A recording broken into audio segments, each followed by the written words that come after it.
Yes, ibihe byiza kuri wese ufata umwanya ugakurikira ibiganiro bya Inyarwanda Sport TV. Turi kuri Kigali Pre Stadium namaze kubera umukino ku munsi wa 32 wa shampiyona y'ikiro cya mbere mu Rwanda ya 2025 na 2026 ikipe Dore Sport yakingamo na Gorira. Umukino warangiye amakipe yombi anganya igitego kimwe kuri kimwe. Gorira niyo yari yafunguye amazamu hakiri kare ku munota wa 15 witwa Rutenesha Hezbon ku mupira yari kuri inyuma y'urubuga rw'Amahina. Umupira uragenda uruhukira mu ncundura nyuma ku munota wa 43 Bigirimana Abed aza kwishyura kompera yarahawe na Ganijuru ishimwe eri kompera yarazamuye n'ubundi uragenda uramusanga aho yarahagaze. Abed ashyiraho umutwe uragenda uruhukira mu ncunda birangiye amakipe yombi anganya igitego kimwe kuri kimwe. Ubwo niko bise bishyira Rayon Sport mu mibare mibi yo gushaka umwanya wa kabiri ku rutonde rwa shampiyona, ariko bishyira Apr mu mibare myiza yo yegukana igikombe cya shampiyona cyo cya mbere mu Rwanda ku nshuro karindwi yikurikiranya guhera muri 2019 2020 mwaka wa 2019 Apr niyo itwara igikombe cya shampiyona kugeza n'ubundi muri uyu mwaka wa 2025 ibikombe birindwi byikurikiranya ku ikipe ya Apr ubundi iyo Rayon Sport itsinda uyu mukino byari kuzasaba ko ku munsi w'ejo Apr inganya nibura na Rutsiro ikabona inota rimwe, ariko kunganya kwa Rayon Sport byahise automatically byahise biha igikombe cya shampiyona ikipe ya Apr ubwo ni nyuma yuko ari irani n'ubundi ari yegukanye umwanya wa mbere, ariko ihabwa igikombe cy'icyubahiro ntihabwa igikombe cy'officiel cya shampiyona. Apr ku munsi w'ejo nigomba kugihabwa. Rero Rayon Sport yumvikana ko ntabwo ibintu byayigendekeye neza kwera ko nibura Gorira baherutse gukina imikino itatu yose iheruka banganya nta na rimwe Rayon Sport igeze itsindamo Gorira mu mikino itatu iheruka. Mu mikino ibiri igikombe cy'amahoro bahuye, match ya mbere igitego kimwe kuri kimwe, match iheruka mu gikombe cy'amahoro match yo kwishyura banganya ubusa ku busa na match ya shampiyona banganyije igitego kimwe kuri kimwe. Yumvikana ko Gorira nk'ikipe nto yaguye cyane ikipe ya Rayon Sport ubundi birumvikana ko ibigomba gutsinda ikipe nka Gorira kwera ko bagiye banahura muri match zikomeye, match za match zifite icyo zivuze, ariko birangira Rayon Sport n'ubundi wera nubwo yasezereye mu gikombe cy'amahoro, ariko ntabwo yasezereye ikombe kanyine ngo cyangwa se ibe yatsinze kwa ko match zose baranganyije abantu barabyuka neza. None no kuri iyi match Rayon Sport agomba gutsinda niba kugira ngo yizere umwanya wa kabiri kugira ibe yagira icyo cyizere ntabwo bikunze. Cyo Sport bivuze ngo ku munsi w'ejo ndamuka itsinze bivuze ngo bizaba birimo birashyira mu bibazo ikipe ya Rayon Sport. Bivuze ngo ubundi abantu barabizi ko umwanya wa kabiri muri shampiyona ufite agaciro kurusha uko bagera ku mukino wa nyuma y'igikombe cy'amahoro katsindwa, kubera ko Apr yaramutse bitwaye ibikombe byombi kandi biranarayikiri cyane kubera ko yamaze kugera ku mukino wa nyuma y'igikombe cy'amahoro. Yaramutse itsinze Rayon Sport, Kiyovu Sport yahita isoka. Nuvuga ngo Apr yaramutse itsinze Rayon Sport ku mukino wa nyuma y'igikombe cy'amahoro, Rayon Sport ikaba yabuze umwanya wa kabiri ku rutonde rwa shampiyona, Kiyovu Sport akaba ari yawegukanye yahita isokera u Rwanda muri CAF Confederation Cup. N'ibindi byose byabereye hano rero niyo mpamvu ngiye kwakira Karikeza kaza tukabiganiraho neza cyane. Rayon Sport yakoze impinduka mu bakinnyi 11 babanjemo, Haringingo yari yakoze impinduka nyinshi cyane. Ese nibyo byatumye Gorira iyitsinda igitego hakiri kare cyane kubera ko n'igitego cyo kwishyira kibonye, ariko bibanje ko ikora impinduka eshatu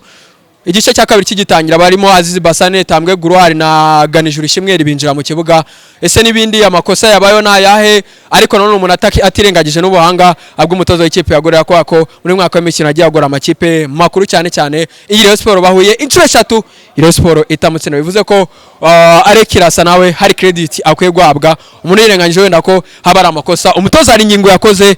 ariko n'ubanga bwa Arekirasa mu kiganiro itangazamakuru avuze ko ubundi we ntabwo yishimye iyi match bagombaga kuba bayitsinze bijyanye n'ibyo yari yatumye abakinnyi muri sane. Niyo mpamvu ngiye kwakira Karikeza nk'umuntu wakurikiye umukino akadufasha gusesengura uyu mukino, ariko n'ibindi muri rusange bigezweho. Karikeza umeze neza? Wana mbe na mbere meze neza cyane, mbe na mbere felicitation ku equipe yitwa Apr. Meze fresh kabisa. Nawe ari kuri mu bantu nizere kuri mu bantu bemera ko Apr itwaye igikombe cya shampiyona. Abantu ngo batabyemera pe. Equipe ya Apr Football Club itwaye igikombe cya shampiyona, harwa bihakana se itwaye igikombe cya shampiyona, igikombe cya karindwi yikurikiranya nyuma yuko ikipe ya Rayon Sport imaze kunganya n'ikipe ya Gorira. Apr ubu ngubu yegukanye igikombe cya karindwi cya shampiyona, n'umunyuzo wa mugani ntacyo kubaza yakegukanye. Hanyuma ariko reka duhere wenda ku mukino nubwo tugaruka byinshi cyane. Navuga ko umunamutse avuze ko hari ingingo ashobora kuba yizize muri uyu match kubera ko nibura yaje yakoze impinduka. Wenda tuvuga hari abakinnyi yaburaga barimo Asmani, barimo Yusudiyanye, ariko nibura nabo yari afite hari abo yarafite barimo Azizi Basane basanzwe babanzamo barimo Tamwegura ndetse na Ganijuru Ishimweri yarababanje hanze tubona abandi bakinyi barimo ba Fabrice n'abandi tudarisanzwe tubona babanza mu ikipe ya Sport mbere na mbere dore kuri zo minuko umutoza Haringingo yakoze muramutse avuze ko yizize yababeshya reka mbanze navuga ibibazo bya Rayon Sport mbere y'umukino witwa Ganijuru afite akanoke afite imvune n'ubu ngo bayikiniyeho niyo mpamvu atanatangiye muri no match kubanze bahita bikosoramo aho ngaho Ganijuru afite imvune icya kabiri bageze ahanga bize umunyezamu wa Kwiza Olivier ikibazo cy'iryinyo kiramurembana bituma avamo no gutakaza bamwe mu bakinyi babiri bakomeye kandi bakwiye kuba yifasha wa gatatu bamaze kubivuga Ben Aziz na Mine Yusudian washyiraho abadefenseri Cimanga hanyuma kandi abona n'abakinyi bakomeye cyane bakwiye kuba bahari Rushima Kisi ntabwo bakwiye kwitumuzana muri equipe maze hafu kwezi n'igice adakena kubura Forenganje ukabana Ndikumana Asman ibyo ni ibibazo nyine biri muri club ariko byo kubura abakinyi byanatumye nyine wenda akorwa mu nkokora ako simbivuga yuko abakinyi akwiye kuba banzamo yego umukinyi witwa Ndikumana Asman Azizi Basane ni umukinyi warumeze gutya ntiyaruka gukina neza n'ubundi yabeshyaga umuntu agakora neza myitwarire mibi guhagarikwa umukinyi yamaze gukora umwitozo umwe gusa uwo mukinyi kumaza mu kibuga nawe uri umutoza gukoza amakosa ahubwo wenda kuri tamwe Gruari Ngongo umukinyi ukomeye kuba atabanje mu kibuga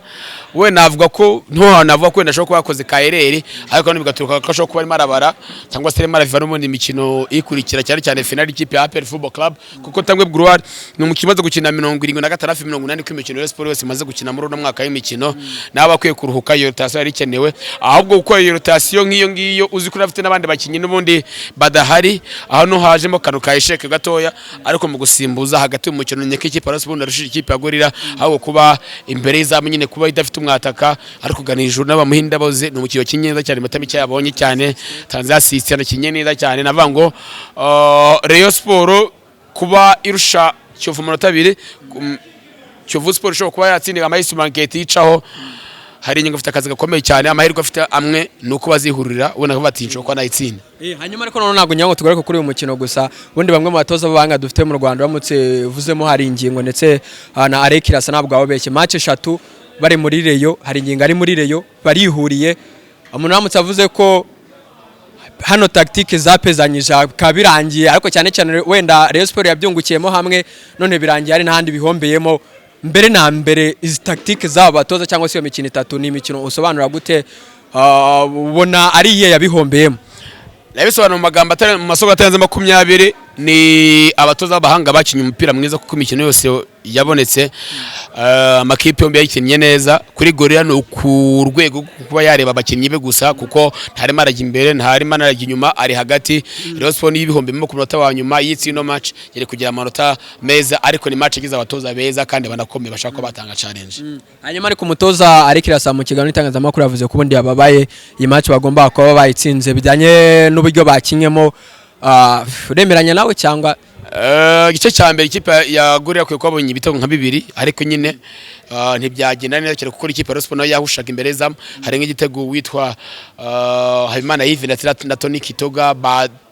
Habimana Yves kunyanga tere mu izamu yahaye umupira Tony Kitoga ngo nawe bari guteramo Tony Kitoga aramusubiza aho uteye bahita kora block ba Omar navango Reyo yabaye nziza cyane kurusha ikipe ya Gorira nubwo Gorira yinjiye mu mukino kuba Arekirasa yavuze we nava ko amahirwe batabyaje umusaruro mu gice cya mbere ubundi match yari ifitwe n'ukuba kuri ikipe ya Reyo bijyanye nuko Rayon Sport ibonye muri imikino ingahe iheruka Rayon Sport ubu tuvuganirira mu bindi bibazo byo kuba itanabona ngira ngo urabizi ko ubu ngubu umwanya uhabwa agaciro cyane no wa shampiyona kurusha kubageza kuri finali y'igikombe cya Mahoro iri muri abireba Rayon Sport yatangiye kwinjira mu bibazo byo kubishobora kuba yanabura gusohokera igihugu usibye bizirimo yego tugara ku musozo Rayon Sport nava ko wenda bitarimo biragenda neza cyane iramutse itsinzwe ikabura umwanya wa kabiri cyaba ari icyasha umukinyi witwa Abedi Bigirimana avuze ati ntacyo kubaza umwanya wa kabiri turahurwana kandi tuzawubona abafana b'ikipe ya Rayon Sport batuze bazanahira mu mukino Rayon Sport yagiye muri riske zo kuba yabura uko yasohokera u Rwanda mu mikino nyafrika ya CAF Confederations Cup. Hanyuma ariko ndagira ngo wenda tunasoze tubwira kuri aya makuru ko bari sindi niba hari inuzu yafiteho ubwende umuntu aratanga na credit nabona kuri SKFM nyango barabizi batangaje ko mu Faransa byavuzwe ko azaba ari technical director mu mwaka utaye imikino yitwa ngo Renard ngo yamaze kugera i Kigali akaba agiye no gutangira akazi nk'umuyobozi mushya wa tekinike mu ikipe ya Sport. Sinzi niba ari amakuru ubifite cyangwa se niba utanayara, ariko navuga ko mu buryo biramutse ari byo byaba ari byiza kuri Sport. Mbere na mbere sinzi niba ari amakuru ufite ariko byaba ari nabyiza ku ikipe ya Sport. Ndatekereza byiza kuri Reyo ari n'abakobwa bakora muri n'ubundi mu biro bya Reyo Sport bagiye kumwakira abana abakobwa singoma no kwa mentioninga ko baje muri Reyo bwaje muri Reyo. Amakuru amakuru menshi cyane nyafiteho kuba naye ndabyumva ko cyari director technique ushobora kuba agiye kuza mu ikipe ya Sport akaba yasimbura Irambona kuko nyine n'umuyobozi wa technique nyine kandi n'ubundi bisa nkaho sinzi ko babazakora nabwo nicyo kibazo wenda umwe nimba ari directeur sportif hagiye kuza n'umuyobozi wa technique kuba equipe yagira abo bantu babiri directeur sportif ikanajye n'umuyobozi wa technique bose bombi bishobora gusanga bahurira mu nshingano zimwe kana ko abantu bakamenya ubwongo bashobora kuza kubamo n'iminuka mu bibazo bwa kamere kanyuma yatansoreza kugira ngo murekwe nanyu miteni rukanga cyane equipe ya Apr Football Club batwaye igikombe ifite amatama 59 Rayon Sport yayikwikiye ifite amatama 52 Apr Yegukanye Igikombe Cya 7 muri uno mwaka. Ikindi kintu cya kabiri cy'ingenzi nakubwira nuko Umunyarwanda Art Studio bagufitiye amasomo meza cyane yitwa graphic design, photography ndetse na videography. Ngwino hano Umunyarwanda Art Studio tukwigishe kuri May intake zatanya ku tariki ya 18 z'ukwezi kwa gatanu. Nawe impuguke rwo ry'amafaranga zurushe ba Royiza abangaba urushe ba Paul zurushe ba Karikeza ufata amafaranga menshi ugembwa mu mamiliyoni yandikisha rero nyuze ku Nyarwanda Art Studio ubu rubashe kuba wagenda uza. Okay cyane tubwira nimero urumva sawa. Asante sana kabisa. Nkuko Karikeza arimo arababwira nyine mu Nyarwanda Art Studio bagufitiye amasomo arimo videography, photography, graphic design ibintu byose bikaba bimeze neza cyane. Kanze mbarebere nimero we udakora amakosa yo gucikwa n'aya mahirwe kabisa. Amasomo azatangira tariki ya 18 z'uko kwezi, haracyari iminsi 3 usigaranya amahirwe y'ayo mahirwe yanyuma yakoreshe. Ushobora guhamagara kuri 0735 84 94 90 cyangwa se ugahamagara kuri 0782 83 0783 96 ubwo ku munsi w'ejo Apr FC irakina na Rutsiro, ariko navuga ko wenda Apr FC igomba kugira ngo itwarire igikombe mu byishimo bayigereze mu byishimo igomba gutsinda Rutsiro, ariko n'ubundi no kubaza ngo nibinga mugano akazunkereva n'ubundi birekeri yasabwa kunganya gusa kubera ko Rayon Sport anganyije na Gorira ubu no yatsindwa igikombe cya 7 tayari cya shampiyona. Apr FC yikurikiranya ikipe y'ingabo z'igihugu nyamukandagira mu kibuga kikarasi imitutu. Apr FC icima kanubwo abantu bamwe batabyemera, ariko ntabizabuza BK Pro League kuhereza igikombe cya shampiyona. Ngaho ngo kabisa nyine twari zino nyoko kuri kamera Rio Polo. Iyi ni Nyarwanda Sport TV turabakunda cyane.